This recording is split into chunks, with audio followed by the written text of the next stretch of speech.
Yo, what is up folks, MTG here with Pioneer Goblins on Arena. A deck that got a bunch of stuff with foundations and is looking pretty nice. Like a really cool synergy-based aggro deck with a bunch of pretty interesting interactions. There's quite a lot to go through. We'll start at the top. Krenko Mob Boss. It's first printing into Pioneer. It was previously an M13, but has been reprinted in the Foundation Starter Collection. It's 4 mana, which is a lot, but we can reduce this with Warchief, and then also accelerate into it with Prospector down here, which is a lot of heavy lifting in the deck. But just simply taps to make X 1/1 Goblin creature tokens with X number of goblins you control. It is legendary, so we're only playing 2 of them, but is just raw power that gets added to the deck. Sear Splicer Goblin is kind of like the opposite end of that, which doesn't look that powerful on the face of it. It's a 2 mana 2/1. However, if you've attacked this turn at your end step, make a token. And this, alongside Battlecry Goblin, alongside Rabblemaster, really lets you go wide, and then you've got a bunch of stuff to do with the goblins, and also obviously hit your opponent in the face with them. So pretty cool, pretty cool. So Krenko and Sear Splicer Goblin are like actually brand new.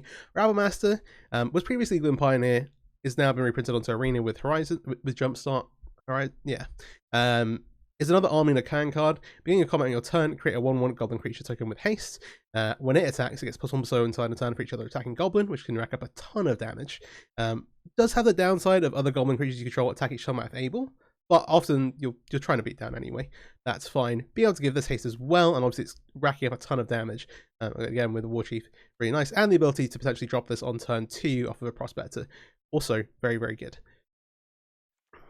This is more of like an army in a can card. It gets around, like, it doesn't get hit by temporary lockdown, and versus some of the control decks which are trying to rat you out, you're just like, okay, cool, I'm going to play this, and then you have to answer this or it will kill you over like 3 turns. It's doing like 1 and then 6 and then 9 or something like that. That maths? Maybe. But yeah, it's just a card that you have to answer. And then those are all new additions to what was already a pretty solid shell. There is another version of the Goblin deck which plays like black for Call the Death Dweller and does stuff where you're giving Goblin Chainwhirler Death Touch. But for this, I'm bringing like pure Goblins. If you're interested in that version of the deck, I do have a video out on it from a little while ago, and not a ton has changed. Like, you don't have that much space for all the new fancy tech. This is more like go wide with Goblins and then do stuff with them. And talking about doing stuff, so Prospector lets you sack Goblins to add red. And that's pretty cool. You can get to like Krenko early, Rabblemaster, Warchief. You can kind of like go through your deck a little bit. But we're also playing 14 1-drops to enable Sear Splicer Goblin's raid ability. Of those, Foundation Denizen is just like straight up damage. Another red creature you control enters, it gets +1 so turn and turn. That includes all the tokens. Obviously, Sear Splicer comes up at end step, but everything else counts. So if your opponent doesn't have interaction or blockers, it's going to just do a bunch of damage very quickly. You then have 4 Scamps and for 2 copies of Fireblade Charger. Both of these deal damage to targets when they die.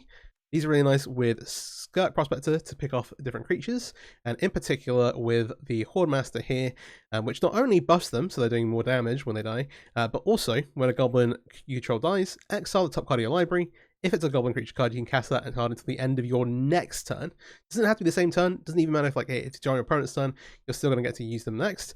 That means that, like, all these Prospector activations where we're, like, sacrificing, like, things that we have in play to get to Krenko or Rabblemaster early, can potentially get us a bunch of value for the next turn. And then obviously it's also great versus Wrath effects. It means that training in combat is also pretty good for us. So Hordemaster and Prospector do, like, a ton of lifting to make the deck, like, very durable. Battlecry Goblin is another kind of go wide card. It's got the Pack Tactics ability. If you're attacking with total power 6 or greater when it attacks, you get a Goblin creature token. Again, another way to go wide. But also the 1 in a red to give Goblins you control +1 and haste. Very powerful.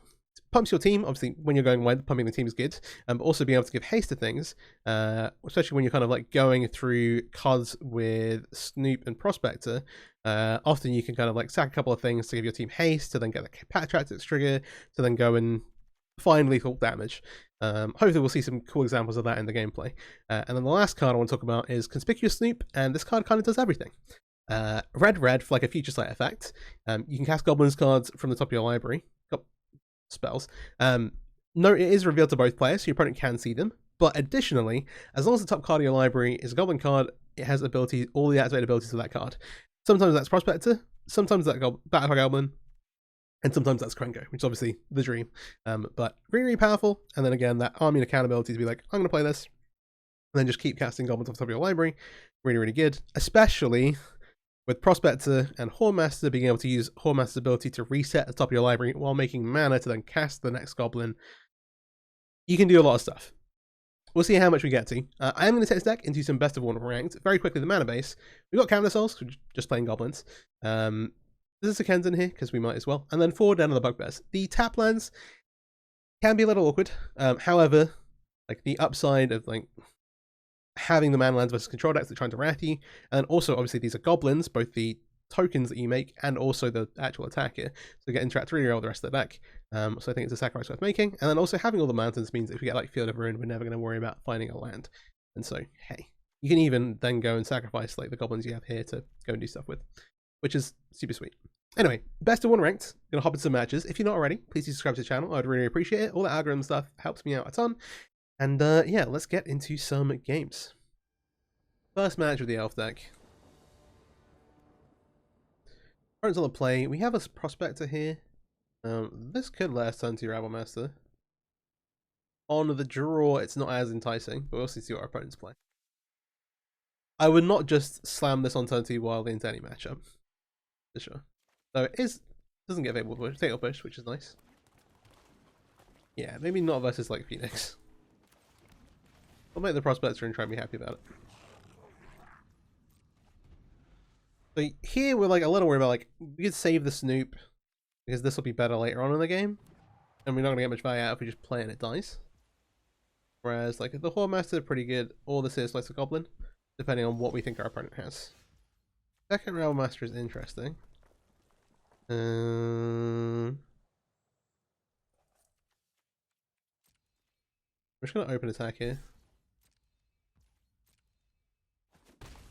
And put the Seer Slicer down. I mentioned Phoenix. It could also... Okay, never mind. It's Phoenix.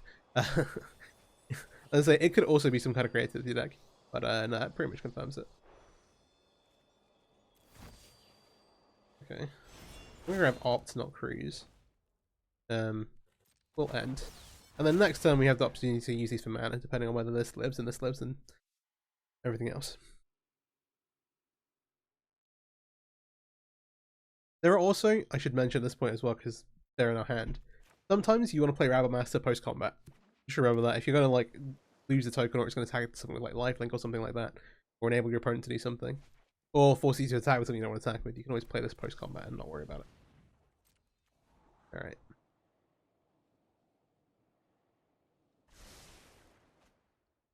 Priority here now should be getting the Lord into play. Wait. Oh.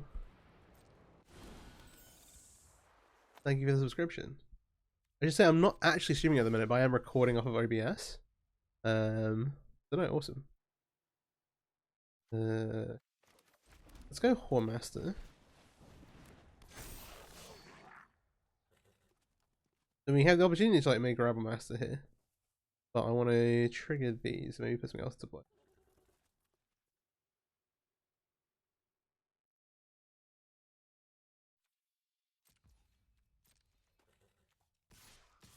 Or I'm thinking about it anyway. We can trade this Goblin token here for a Snoop, which is like a slight upgrade. I'm trying to think about what they're gonna kill. Yeah. Let's do this, then we can look at the top card of our library as well. Okay. We get rid of a land, which is good. We could pop this if we want to. Not really worth land.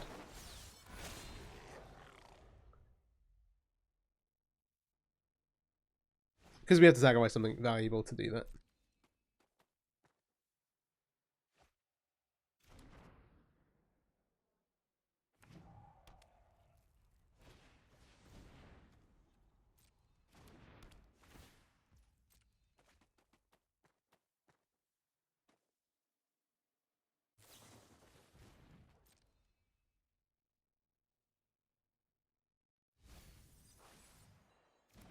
Note to self, disable notifications when I'm recording.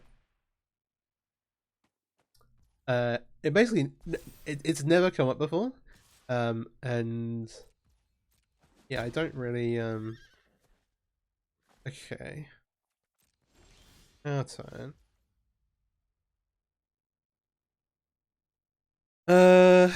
what's the best way to do this?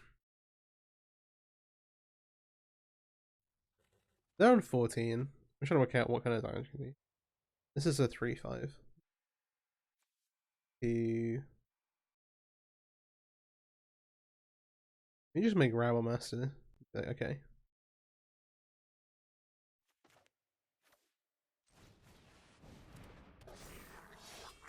Let's force everything to attack. Go 1 exile. They block here though, right?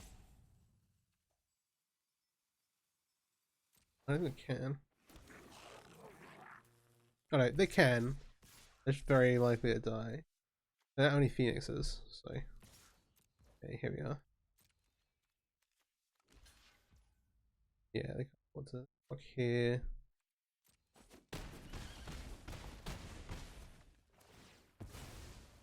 That acts as a mountain. What does that give us?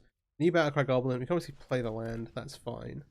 We can play this.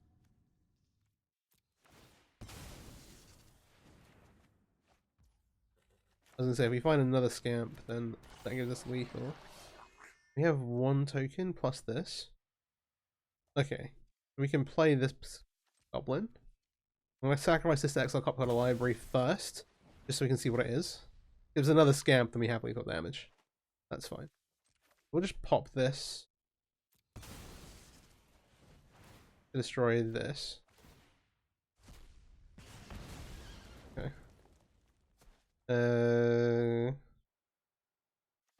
Let's do this.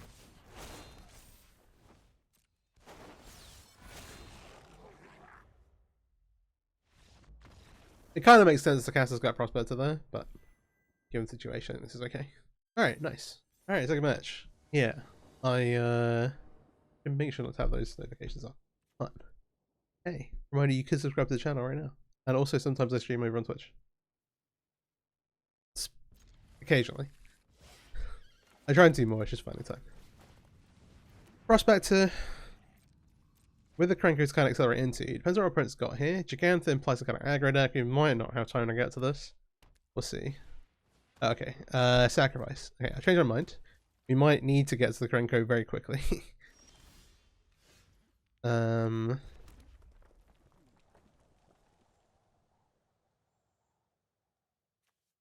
Given this Prospector, let's make the 2/1 drops.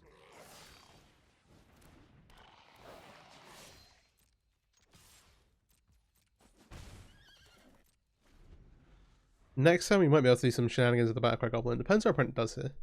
So Jund Sacrifice, or this could even be Black-Green Sacrifice. No, okay, Jund.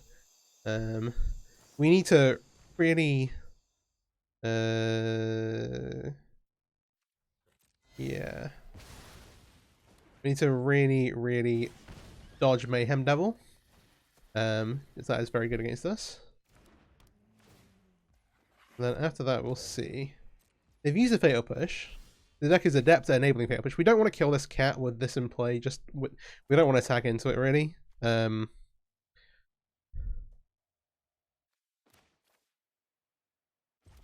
Realistically, just sack this and make Krenko. Play these. No, let's do this thing. They might have their own way to sacrifice cat. They've not shown us an oven. And if we attack into it, it makes a free token. They get to do this. They wouldn't even bring it back straight away, but being able to threaten to do so, because once they level this up, each of these starts milling them. The idea here is they're trying to get to level 3 with 2 Cauldron Familiars between Graveyard and the battlefield. Okay. They did have this, but they would have just been able to sacrifice the food they got for us attacking into it anyway. The Cauldron Familiar being vulnerable is a myth. Well, this is in play, unfortunately. The food thing is at least once a turn, but the milling is not. So do they have a fatal push? If they have a fatal push, they need to kill Krenko straight away. If they do, that's a bummer, but hopefully. Okay. Bit of Triumph. Yeah. We can't do anything with the mana right now. Hopefully they're at least slow enough. Again, they've got the food in play. Unfortunately, we kind of still stuck behind the Cauldron Familiar wall. Though...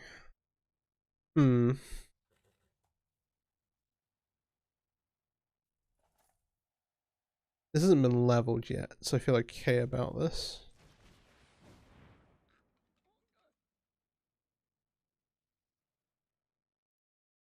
I was thinking about ditching the Prospector to get a Slicer Goblin, with the potential for next turn being able to go back a Goblin plus activation.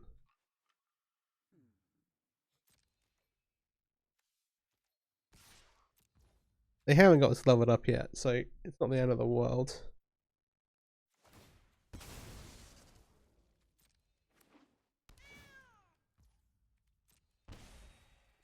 You can also see what we hit with the Prospector. They get a feedback. That's once per turn. But now we've got this triggered. Like, do we want to play this, or do we want to play the Battle Goblin? I don't want to sack the Holdmaster, because the Holdmaster is the big power thing. I think we're sacking it to itself. Let's see what we hit here. New Krenko. Right, it would be nice. We'll just do this though. This puts the most power into play right now. Then this will trigger for end step. The whole point of attacking was to basically trade a life point swing for getting this to play with an activation on it. Okay, now they have a Goblin. We unfortunately can't cast Krenko or do this, so we're kind of stuck. This has still not been leveled. We need to put power into play. It would have been a good turn to draw a land, even if it was just casting Krenko.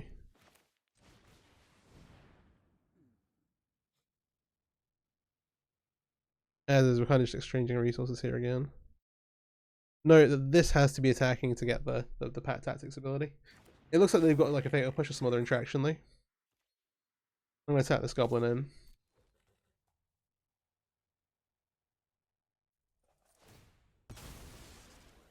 Again, they can bring this back, drain us and block. But it's triggering the Spear Slicer. This hasn't been leveled up, so they're not getting the infinite value they would be otherwise. They're at 21, which is super high. We lose the Krenko, and again, we're kind of hoping to draw a land here. Like, sort of regretting just like getting rid of the Prospector, but yeah. This is still level 1.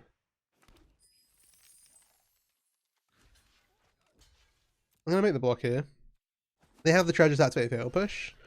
If they have the whatchamacallit. Okay, Harvester. Using the treasure. Some snipe stuff out. Oh, see.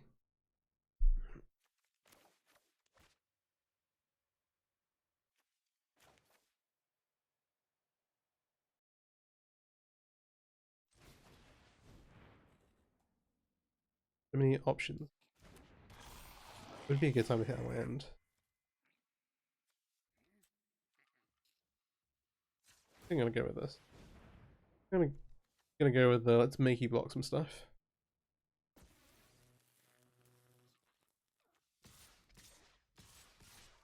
We're on 17. I don't want to risk the Hoardmaster itself. I think a bit too much, but hey. This is of course going to do this. If they're going to trade everything off, then that's slightly different. Well, not different. The thing is that we're going to get resources from all these things. Oh, they didn't actually block the Calculating Scamp in a way to die. What do we hit? Denizen. Snoop. Well, hopefully the next card's a mountain. We'll see. The hope is we can do that enough times for it to die. But yeah, traded key things away.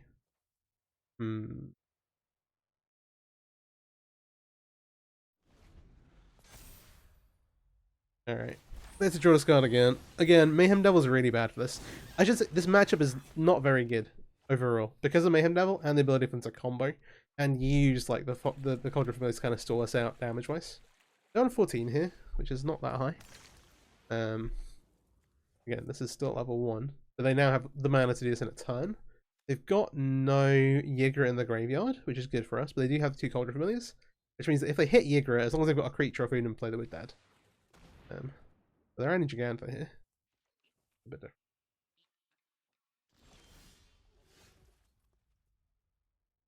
Okay, this is awkward. I cast a Snoop. Let's see what's going on. Okay, we see the land for next turn. That doesn't get to stay there if we trade a bunch of stuff off, though. I don't think we can really rely on that. Any more amount, larger amount of time we give them. Oh, if they have Yiga in hand, we're also just dead. They would have just cast it though. Yeah, like these an attack. Let's red zone, see what happens.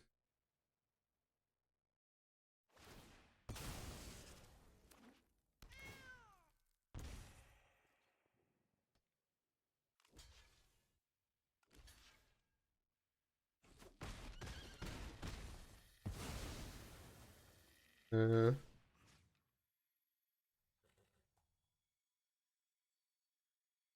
can't make this miss timing, can you? Like, it's not like a. I'm interested in this whole mount trigger. Okay, it's the mount on top. Okay, fine. We're here. This means now we can play and activate Battlecry Goblin with the hope of this being lethal. They've got 2 fees to bring back things, and a Fable token to block with though. And a bunch of mana, so they can make Giganta. Alright, they're gonna level this up. Do they have a cat?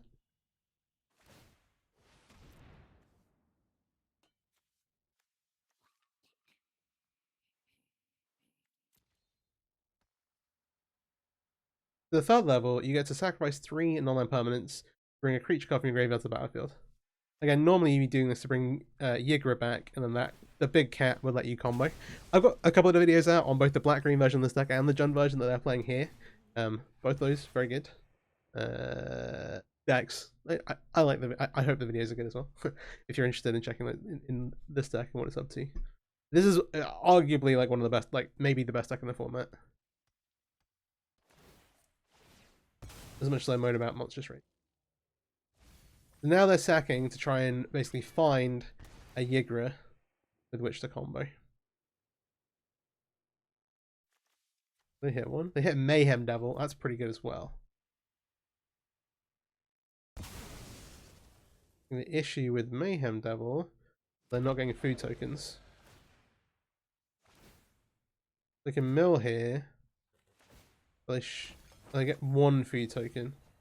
Is that enough? They can bring 1 thing back. The problem is they can snipe out the Horde Master. Okay, so that wasn't.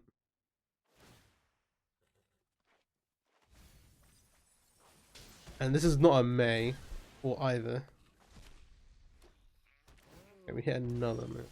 They're on 12. There's no first strike.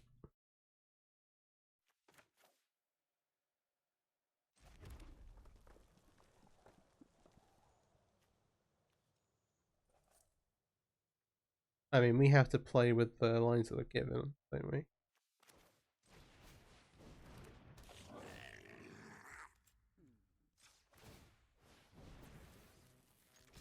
Do our best.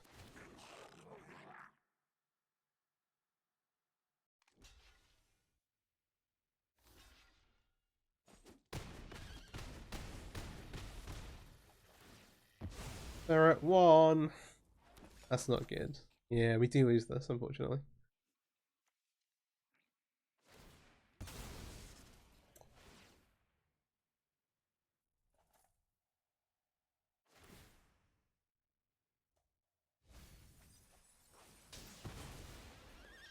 If we don't lose to the combo, we will lose to Mayhem Devil, just killing all our creatures. Almost certainly. Read as certainly. They can also do this every turn, so they can bring back a second Mayhem Devil here. I'm going to scoop this up to save time. They might find the combo. That'd be cool, but we are very, very dead, unfortunately. Yeah, a tough one. Kind of grindy there. I think that we probably fortunately didn't hit Yigra, but that matchup is pretty bad. Mayhem Devil absolutely shuts down our deck, not just because we're playing small creatures, but also because... Oh. Okay. But also because we're trying to sacrifice things ourselves, so hey. Alright, next, I guess. Hey. There we go. On the play, the triple down on the bugbear hand is a little awkward, but we'll go ahead and keep this. They're all good cards.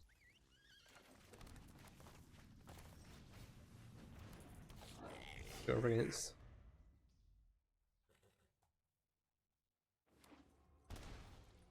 Yeah, it's not like a super powerful start. They have done this. I'm gonna play the Horde Master here. The Scout Prospector is not like accelerating us up any curve at the moment. It's a trade-off, right? Whether they want to kill the Fireblade Charger or the Horde Master. Either way, we still, because the Horde Master does trigger off itself, we'll get some advantage here. And then next time we have to make the decision whether we want to play like this and this, or just make the Robber Master. They have the thing is, the kind of matchup where going like having more stuff for later in the game might prove better. Really, especially because we can give them the opportunity to go Rabble Master here. This also nullifies like it's not going to die this turn. We're getting the token anyway. Letting this go is fine. I mean, it's not impossible to have an Outrance the Rabble Master, but it would be unusual for them to have 1 for 1 mana. So they're going to push the Charger. That's fair enough. I feel good enough about this decision. Then next turn, we have Rabble Master but 2, and then we've got like man lands if we don't draw anything else. Oh, they're also kind of discard build. Okay.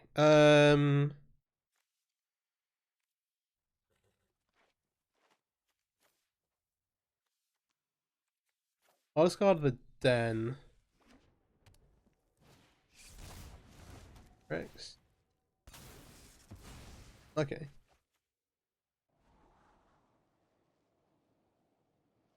I'll get it to manifest. Okay, so there's one issue.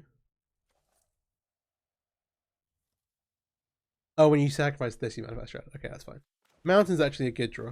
I was worried about not being able to play the Prospector this time. We're just going to play these all out, and if they have a wrath, they kind of have a wrath. Because they're playing like Hopeless Nightmare, I'm worried about being forced to discard this. Whereas like the mana issue, Scout Prospector gets around, and we have like a bazillion tokens to sacrifice to activate this or cast Krenko or anything else that we draw into. Ooh, interesting. Okay. There's no real reason to price this, right? No. Now tell me, Drew Prospector. I'm gonna go ahead and sacrifice one of these. If they get, okay, they're gonna, yeah. We can sack a Goblin to do this, and then they have to kill the Rabble Master and the Den of the Bugbear all day.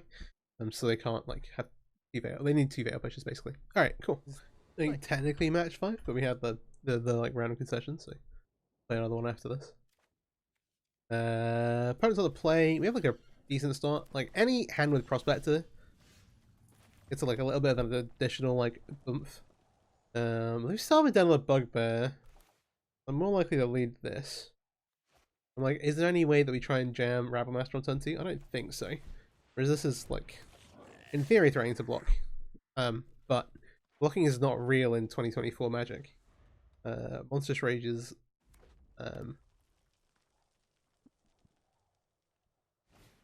It's a weird thing to complain about. It's not a real thing to complain. It's like in theory, if we went to like Prospector this thing, do thing. I think I'm just gonna play the Prospector and swing. Sorry, play the Hellmaster and swing. This then leads us up to the next turn, having some pretty, depending on what our board looks like, having a pretty interesting play with Prospector into Krenko. But we also have like, we can like land, if we have time, we can land a War Chief into Krenko. Depending on how this all looks. And if we die. Also that. Let's see. What have they got for us? Oh, they're going to kill the Horde Master now. That makes it more awkward as well. They have 4 cards. It is hard for us not to be dead over 2 turns to the show off if they have like more than 2 spells. So let's see. Pilot Strength on the mouse. Yeah. Okay, so some things need to happen here. The first one is that we need to make sure that the slick shot dies. There's not a path towards a lethal. That's how the center's there. You can't get both of these in play, for example, with other stuff. Let's leave prop back to. Go ahead and do this now. Let's snipe down the slick shot because we can't block that at all. Then this will trigger. Okay, nice. We get both of them, which is good. I don't really want to mess around with it, so I think we're just going to go through this on the way there. So we're going to prospect away the Cacophony Scout, the Manifold Mouse.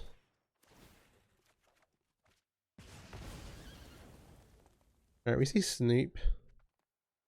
We can play the War Chief, attack. We're at 9. That should leave us safe with some good outs. And this is better than making Rabble Master.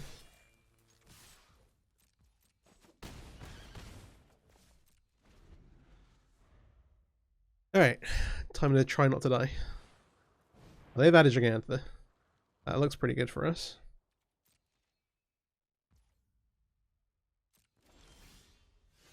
Okay. Krenko costs 3 for starters.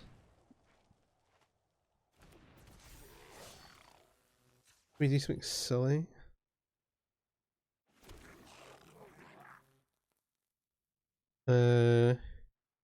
Yeah. I was gonna make another Krenko, and that. Yeah. Anyway. All right. Cool. Cool. Nice. All right. I was gonna play Lancer spells.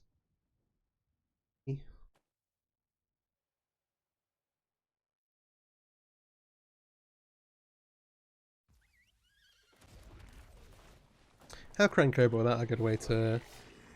Snoop kind of helps you find lands. And that lets you cast the goblins that are on top of your deck so that you can eventually draw into the lands.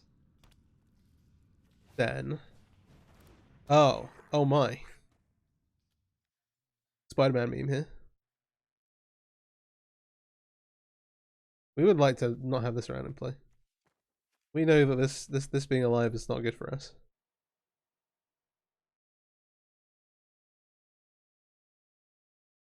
This is also the Skirt Prospector Classic, where because you can activate the ability at any time, it will just hold priority for you.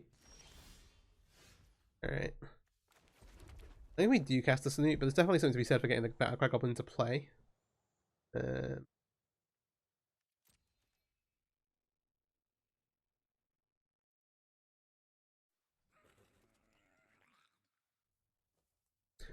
Something, Skirt Prospector.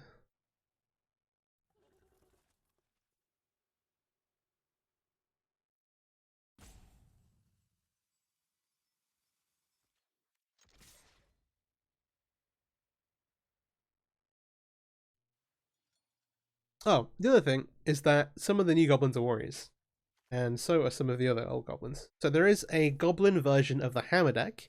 I posted a version, like a video with like the new Boris hammer deck with like Flailing Axe and stuff last week. But there is a version of the hammer deck that plays like basically it mashes those two decks together, and there's like a instant that attaches equipment to a goblin, which gives you like another way to get hammer equipped. And then it turns out that like Scamp, the other goblin, like a bunch of them just happen to be. I kind of do want to do this. I'm gonna poke the Prospector down.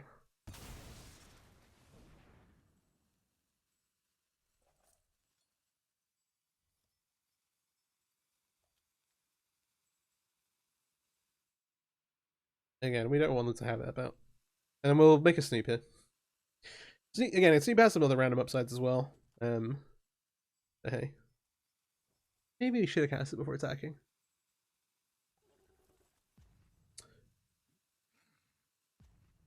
But actually, like if we hit the Prospector, we probably don't want to.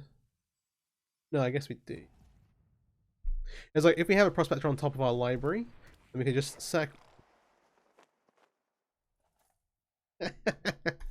then we could just sack the this to this, and then just play the one from our hand.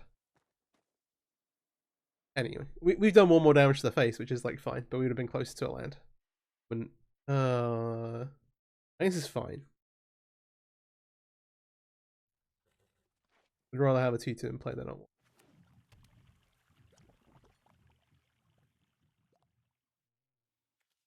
And they're playing the black-red version of the Goblin deck. So they're playing the like Dark Dweller, the Colored Dark Dweller version I talked about before. Ooh, it's unfortunate. They can see this, but they can't see the card we scamp in our hand. Again, the one thing about this. I'll cast one from top library. Okay. We'll do this.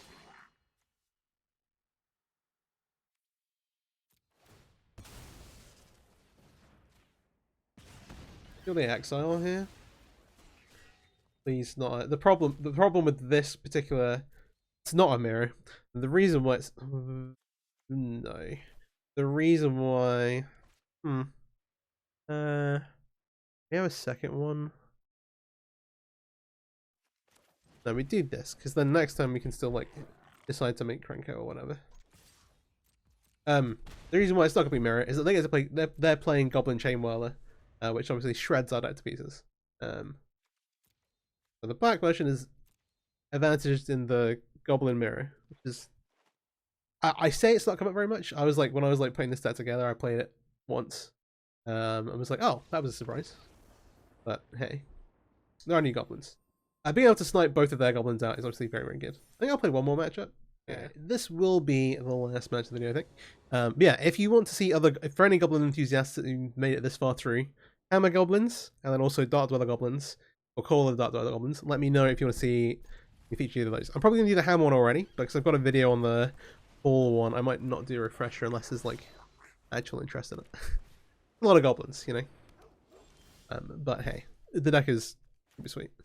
So this is a... We go this way around so that we get the Foundry Street Denizen trigger. Now, like, would you like to trade your 1/1 off? This start implies some kind of Enchantress shenanigans. Or like light pause. Auras. Enchantress, it's all the same. They can give us indestructible, but we don't really care too much about that. We want to max the damage here. I'm just going to make one funny thing that happened when I was like putting this together is that I've like just kept naming I named Elf twice in a row on Cavern by accident because I've been playing so much Elves. Okay. There's no real point in us trading this Fierce Slicer Goblin off. I'll just attack with the let's do this. Happily take this trade. Okay, so then it's a case of what do they have to put on light balls.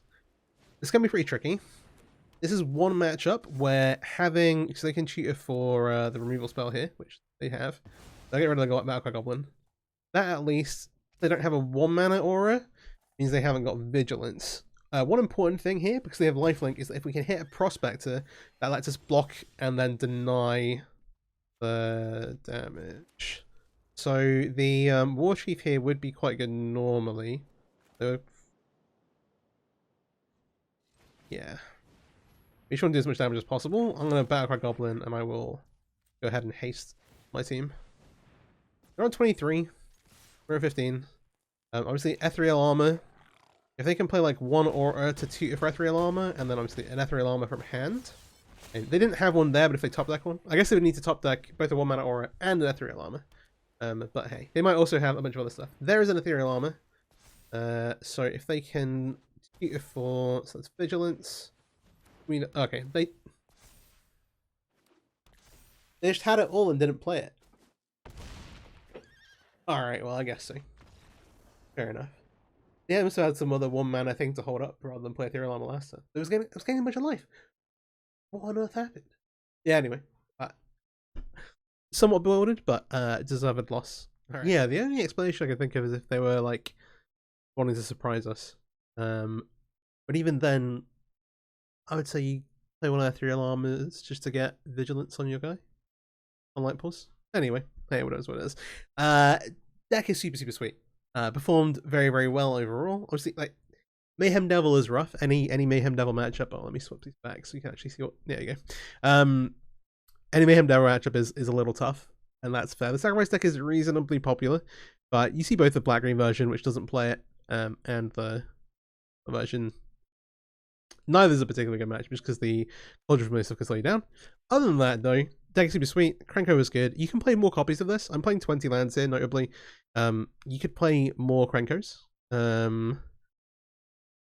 And if you wanted to, like, if you want to look at things to cut, things like the Rabble Masters aren't necessarily good game 1. They're better versus decks with like less like good like hard removal, like decks that are like only playing Fatal Push, or like decks that are like trying to do combo stuff, especially I guess with like Lotus Field coming to the finally getting all its cards on Arena next month. You'll see like Rabble Master tick up a little bit. You can like trim here a bit, play more Krenkos. That also increases the chance of you getting like Krenko on top with Conspicuous Sneak and stuff like that. Obviously the card is good. And then also I mentioned there's 2 versions of the hammer I've got kind of like waiting in the wings. The hammer version I'm almost certain going to put a video together with sometime soon. And then yeah, I have an old video out with Call of the Death Dweller.